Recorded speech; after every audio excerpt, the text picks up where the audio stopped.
Então, vamos nos preparar para as reverências. Om Namo Bhagavate Vasudevaya. Om Namo Bhagavate Vasudevaya. Om Namo Bhagavate Vasudevaya. Estamos lendo o Srimad Bhagavatam, canto 1, capítulo 16, hoje, versos 35 e 36. O sânscrito, verso 35.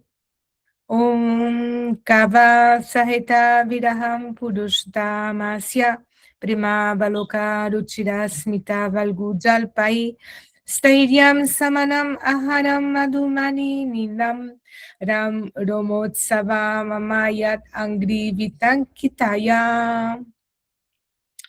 Tradução, verso 35. Quem, portanto, pode tolerar as dores da separação dessa suprema personalidade de Deus? Ele pôde conquistar a gravidade e a ira passional de suas amadas como Satyabhama, com seu doce sorriso amoroso, olhar agradável e apelos cordiais. Quando ele atravessava a minha superfície, quer dizer, a terra, eu ficava imersa na poeira de seus pés de lótus e assim ficava suntuosamente coberta de grama, que se assemelhava a cabelos sobre mim arrepiados devido ao prazer. Eu vou repetir. Quem, portanto, pode tolerar as dores da separação dessa suprema personalidade de Deus? Ele pôde conquistar a gravidade e a ira passional de suas amadas, como Satyabhama, com seu doce sorriso amoroso, olhar agradável e apelos cordiais. Quando ele atravessava a minha superfície, a terra, eu ficava imersa na poeira de seus pés de lótus e assim ficava suntuosamente coberta de grama que se assemelhava a cabelos sobre mim, arrepiados devido ao prazer. O próximo verso. Deixa eu subir aqui um pouquinho. Opa, desculpa. Verso 36. O sânscrito. Om Tayorevam Katayato Prithivi Dharmayostada Parikshina Marajashi Prapta Pratim Sarasvatim. Tradução. Enquanto a terra e a personalidade da religião estavam assim conversando, o santo rei Parikshit alcançou a margem do rio Sarasvati, que fluía rumo ao leste. Repetindo, enquanto a terra e a personalidade da religião estavam assim conversando, o santo rei Parikshit alcançou a margem do rio Sarasvati, que fluía rumo ao leste. Hare Krishna.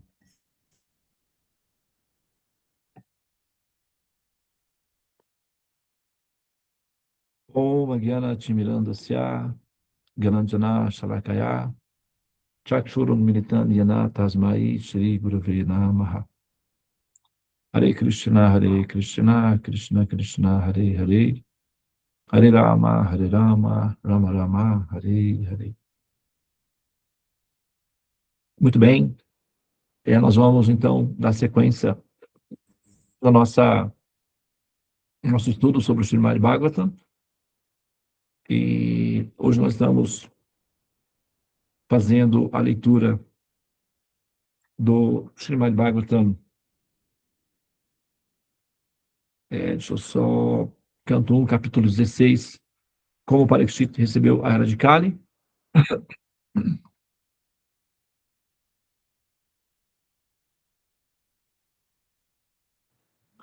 E nós estamos lendo agora do verso 35 e o verso 36.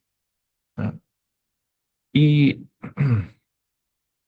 a descrição aqui, né, já está entrando numa parte que envolve as nuances ou as variações de emoções produzidas como consequência do contato com essa pessoa, com essa pessoa suprema, ou com essa pessoa infinita.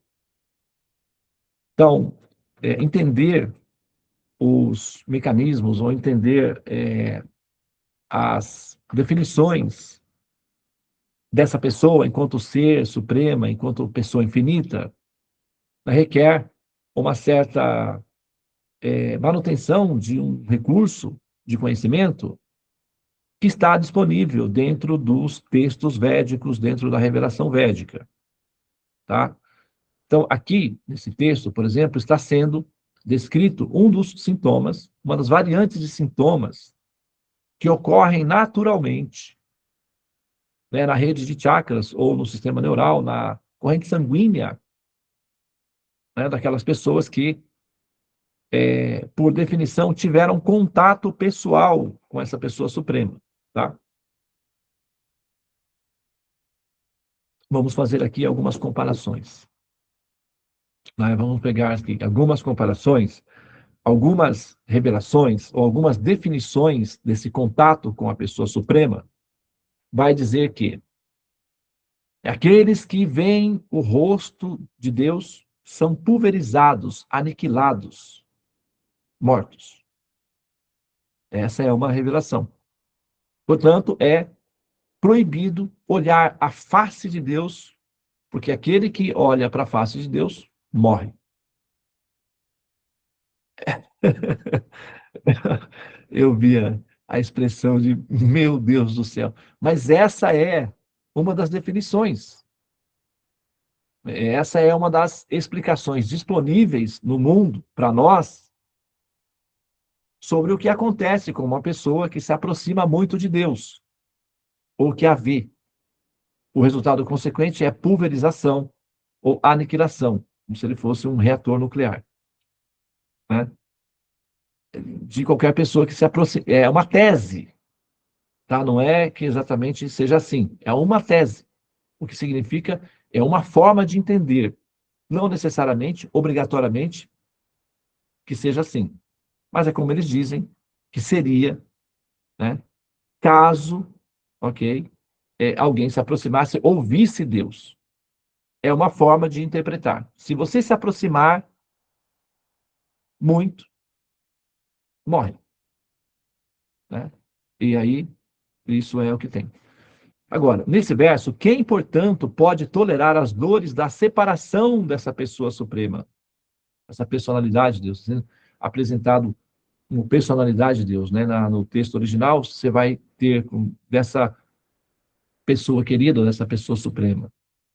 Ele pode conquistar a gravidade e a ida passional de suas amadas, como Satyabhama, com seu doce sorriso amoroso, olhar agradável e apelos cordiais.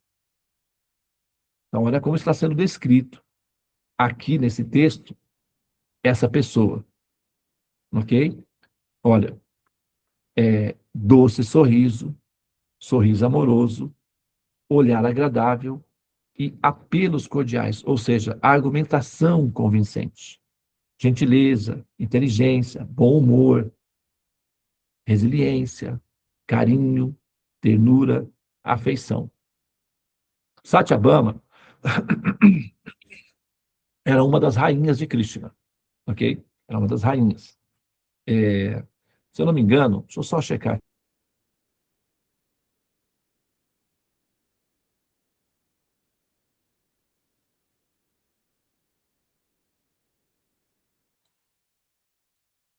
É isso mesmo.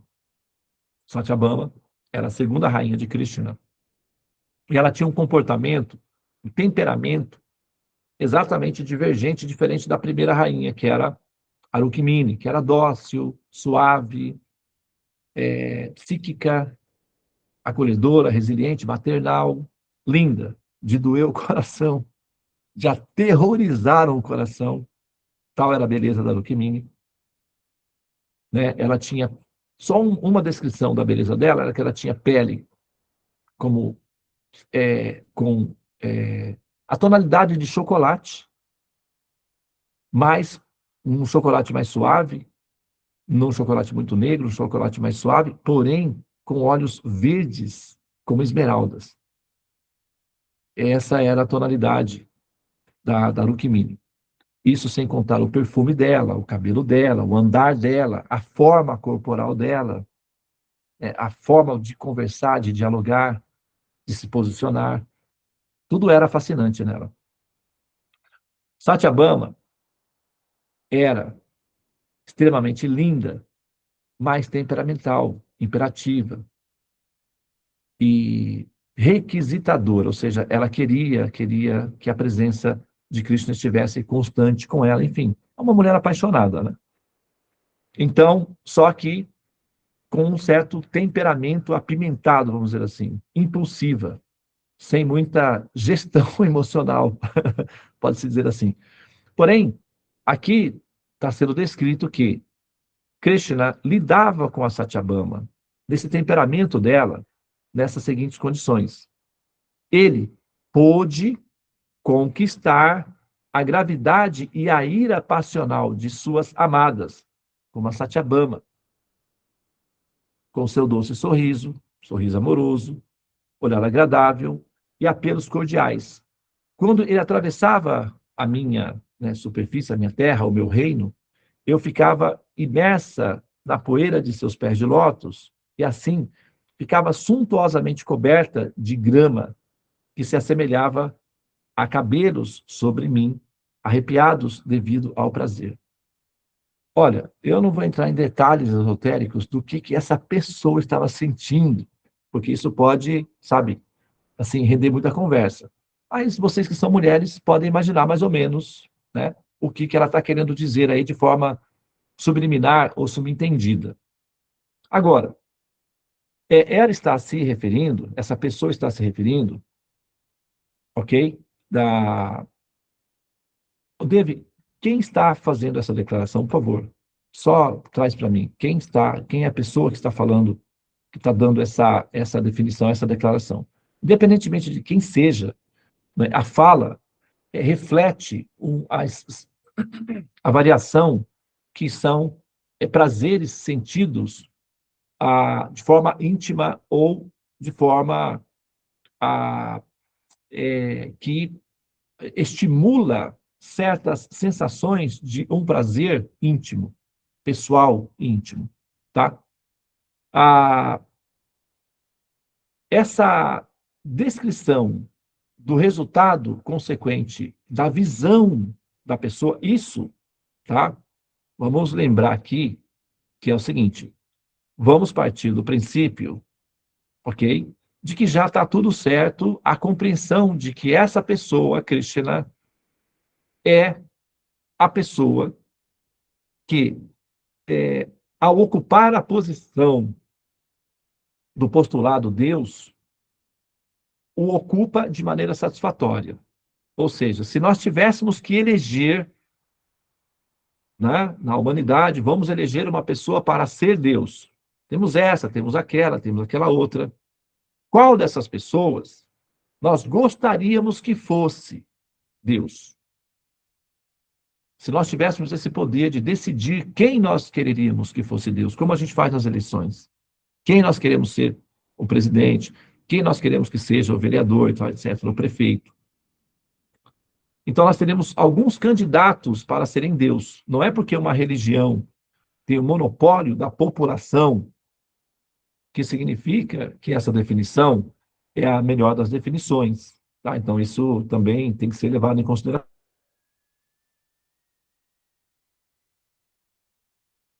Então, o que a gente faz aqui é considerar que já ficou definido, pelo menos a priori, que essa pessoa, Krishna, de fato, seria a pessoa suprema. Então, nós, pelo menos como teste de exercício intelectual, a gente deve considerar, não necessariamente, obrigatoriamente, mas como exercício intelectual, tá? Como probabilidade de que Krishna seja, de fato, a pessoa suprema. E que essa descrição não seja apenas uma narração mitológica do povo da Índia. Porque se você partir do princípio de que essa descrição é uma narração mitológica do povo da Índia. O povo indígena nosso aqui tem lá, sabe-se lá quem, lá o, como é que fala? Né, a Iracema, né, o Tupã, os africanos também têm. Então, quer dizer, mitologia por mitologia, todo mundo tem uma, tá? E a mitologia do Adão e Eva é uma delas. A mitologia dos africanos, dos indianos, todo mundo tem uma, dos gregos, dos romanos, cada um tem a sua e a vida segue. Agora, se nós, ok, partimos do princípio de que dessas definições, né, essa pessoa, ou a pessoa Krishna, fosse, como exercício intelectual, identificada como a pessoa suprema. Vamos pensar dessa forma. Ok? Você não precisa acreditar nisso. Mas para funcionar o raciocínio, você tem que, pelo menos, se permitir a experiência laboratorial, que é o empirismo intelectual, de, como probabilidade, assumir esse fato. Não para sempre, só nesse momento, para que o raciocínio se complete. É importante fazer esse exercício para que você entenda. Que você entre, que você tenha uma experiência interna, para que você seja capaz de compreender o raciocínio. Então, vamos imaginar que já ficou definido que Krishna seria, então, essa pessoa suprema. Então, a descrição que se faz da pessoa suprema, ok? Dentro desse verso, ou dentro desse contexto. É uma pessoa gentil, carinhosa, uma pessoa amorosa, uma pessoa educada, resiliente, compassiva, bem-humorada, humana, ao mesmo tempo, com atributos extraordinários. Já fica mais fácil de se aproximar de uma pessoa assim, porque você não corre o risco de ser pulverizada. Já é uma vantagem, você sobrevive. Pelo menos do ponto de vista da descrição, já tem aí uma vantagem mínima.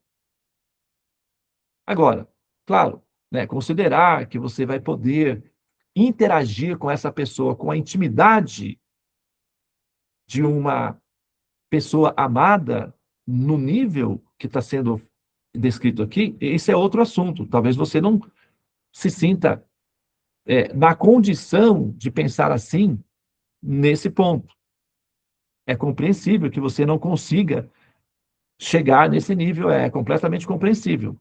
Mas pelo menos você deve admitir que essa possibilidade ela existe e está sendo descrita aqui na relação de intercâmbio amoroso que essa pessoa, Krishna, tinha com algumas dessas almas liberadas, que assumiram a posição de serem esposas dessa pessoa, Krishna.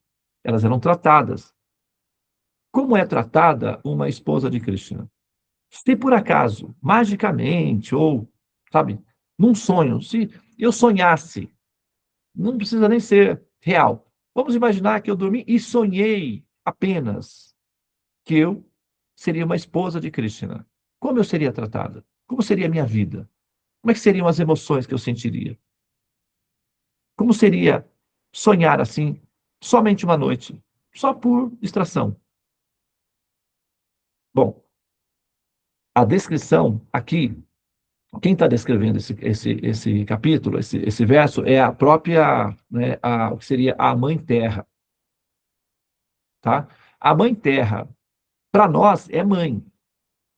Mas a forma como ela está se referindo a Krishna é uma mulher sensibilizada, incentivada intimamente. Não é? Quando você, por exemplo, quando a gente olha para a nossa mãe, a gente vê uma mãe. Mas quando a nossa mãe olha para o nosso pai, ela é uma amante. São coisas diferentes. Então, aqui quem está descrevendo é a Mãe Terra, a nossa mãe. Mas como ela, como mulher, olha para Krishna, ou como ela sente a presença de Krishna, é outro assunto que está sendo descrito. São emoções diferentes. E nas emoções dessa pessoa, na condição de amante, de mulher, de ser feminino, sensível está dizendo que quando você caminhava na superfície, você tocava meu corpo. Eu sentia o seu toque. Eu sentia a sua proximidade. E eu ficava imersa, né, na poeira dos seus pés de lótus, ou seja, eu ficava em contato, você ficava em contato comigo. Eu sentia o seu contato. E assim, eu ficava suntuosamente coberta de gramas que se assemelhavam aos pelinhos do cabelo arrepiado devido ao prazer. Quando é que uma mulher fica com os pelinhos do corpo arrepiado? Ela está em êxtase erótico, ou quando ela está extremamente apavorada, ou quando ela está experimentando algum tipo de erotismo muito íntimo. E aqui nós temos uma descrição de uma pessoa, ao menos uma, referindo-se a como ela se sente no contato com essa pessoa. E como essa descrição parte de uma pessoa feminina, com considerações femininas, com tecnologia de rede neural feminina, ou seja, um ser feminino, esse ser feminino está descrevendo como ela se sente no contato com essa pessoa. Tudo bem, é compreensível que você entenda isso, ou que você veja isso como algo extremamente esotérico, excêntrico, fora do seu nível de compreensão da ideia que você tem de Deus. Mas isso é a consideração que o que você pensa sobre Deus permite você pensar, ou não. Ou como você aprende sobre essa pessoa suprema, ou o que você tem como estrutura interna que define a maneira como você vai pensar essa pessoa, a maneira como você vai ver essa pessoa. Então, você pode ser estimulada a pensar que essa pessoa é uma massa amorfa, indistinta, distante, insensível talvez, ou que é um fogo abrasador que vai te pulverizar. São algumas alternativas, mas são alternativas. Dentre as alternativas possíveis, essa é uma delas, de que aqueles que, almas liberadas, transcendidas, adaptadas à convivência pessoal com a pessoa suprema, vai encontrar essa pessoa nessa convivência. Uma pessoa bela, inteligente, amorosa, gentil, resiliente, fascinante e encantadora. Aí você decide o que você quer.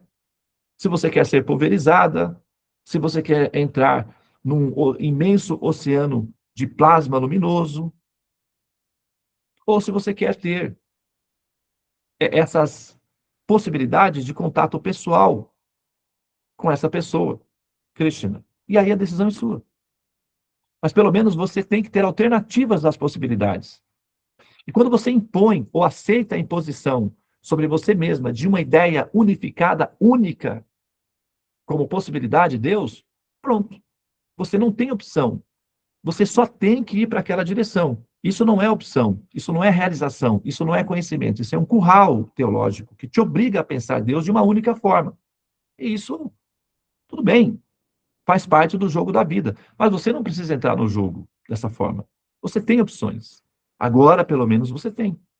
De repente, talvez você não tivesse. Mas agora que você tem contato com esse conhecimento, essa revelação védica que descreve a natureza e as características dessa pessoa suprema, agora você também pode. É que, nesse caso específico, está sendo descrito a reação emocional que uma pessoa feminina, sensivelmente erotizada, tem acerca dessa pessoa. Mas não é a única forma também. Os sábios têm outro tipo de reação emocional no contato com essa pessoa. Eles não vão ter êxtases íntimos erotizados. É diferente o êxtase que eles têm.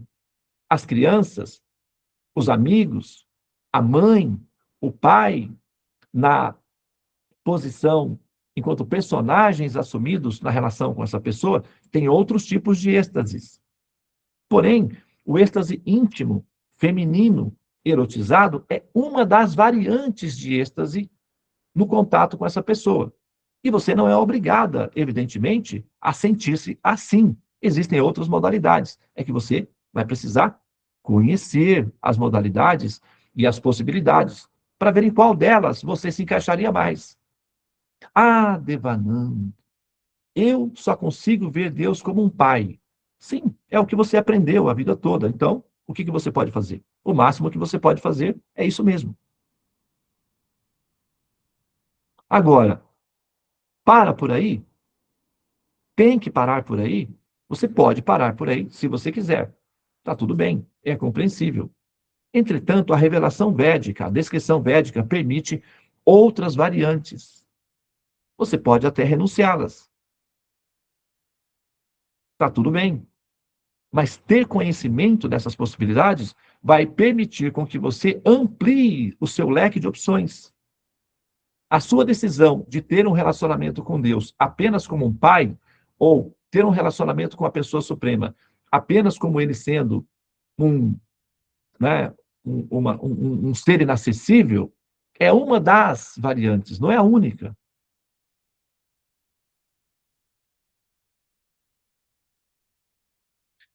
A opção de ter contato pessoal com a pessoa suprema só é permitida dentro da revelação védica, porque nas outras você será pulverizada com um fogo abrasador, você vai virar uma história passada. A revelação védica permite com que você tenha acesso a essa pessoa. É claro que tem a forma de como fazer isso, como se aprende a fazer isso. Mas é muito importante que você olhe para essas descrições como um pensador livre, capaz de entender que essa possibilidade é uma delas. Talvez não seja possível para mim, mas ela está sendo descrita dentro de uma escritura revelada, sagrada e autorizada. Então eu não tenho autoridade para desautorizar isso. Eu posso, pelo menos por uma questão assim de bom senso, aceitar que essa possibilidade é uma possibilidade. Não tem acesso para mim, que estou preso a uma concepção unificada e finalizada e cristalizada de Deus. Já não tem espaço na minha cabeça para outro tipo de compreensão. Então, tem uma certa limitação em mim. Eu compreendo, qualquer pessoa pode compreender isso. Mas, como atitude coerente, deve-se admitir intelectualmente que a possibilidade existe. Porque tem uma escritura sagrada definindo que essa possibilidade existe. É uma revelação. É uma alternativa de revelação da ideia ou do princípio, descrição Deus. No caso, dentro dos Vedas, essa pessoa, ela não é chamada Deus. A palavra Deus é até um pouco desgastada, na verdade, atualmente, né? Porque o conceito Deus está envolvido com guerra, sangue, incêndios, fogueiras, mortes, matanças, né? Então, quando se fala de Deus, o próprio termo Deus já vem carregado de uma história sangrenta, sofrida, dolorosa, né? Que é um termo desgastado, na verdade, né? Bem assim, saturado. Por isso, o termo correto são os termos mais suaves, os mais perfeitos, são os termos apresentados dentro do contexto védico. Hari, aquele que liberta; Bhagavan, aquele que possui o seu coração; Krishna, aquele que é belo e agradável aos olhos; Vishnu, aquele que está presente em todas as instâncias. São nomes que refletem uma existência muito mais próxima e possível. O termo Deus, que é um termo usado pela humanidade, está terrivelmente prejudicado pelas representações inapropriadas acerca dessa pessoa. É um termo que até atrapalha quando a gente quer explicar sobre a pessoa suprema, por incrível que pareça. Então, quando nós usamos o termo Krishna, Vishnu, nós estamos tentando evitar o termo Deus, porque é um termo carregado de um peso de culpa que atrapalha a nossa relação com a pessoa suprema. Mas é por isso que nós enfatizamos Krishna como sendo essa pessoa suprema, para desvincular a pessoa suprema revelada dentro da literatura védica da pessoa, supostamente suprema revelada em outras escrituras, para não fazer uma mistura indevida. Se vocês entendem o que eu estou falando, dá para entender? Coloca o segundo verso, David, por favor. Enquanto a terra e a personalidade da religião estavam assim conversando, o santo rei Parikshit alcançou a margem do rio Sarasvati, que fluía rumo ao leste. Ou seja, o Parikshit, né, então, ele chega num rio sagrado. Sarasvati significa conhecimento, que é um rio de conhecimento, que flui rumo ao leste. O que acontece no leste? É onde o sol nasce. Oriente-se, não tem a palavra oriente-se. O que significa, ei, fulano, oriente-se. Qual é essa expressão? Oriente é onde o sol nasce. Ou seja, enxergue o que você está fazendo. Tenha luz na sua vida, criatura. Olhe para o sol. Saia da escuridão. Tamassô, Madhyotigamaya, saia da escuridão. Olhe para a luz. Orienta-te, criatura. Assim? Então, o Parikshit chega à margem do rio Sarasvati. Sarasvati também é descrito como a divindade que preside a instância do conhecimento, é o conhecimento personificado, Sarasvati, e esse conhecimento personificado flui para onde? Para o leste. Por quê? É a direção da luz. Né? O conhecimento te levará para a direção da luz. Permitirá com que você oriente-se. Enxergue o que você está fazendo. É isso que esses versos estão nos instigando ou nos estimulando a pensar e ver. Tá bem? Muito bem. Obrigado pela atenção. Namastê. Hare Krishna, Krishna Krishna, Hare Hare, Hare Rama, Rama Rama, Hare Hare.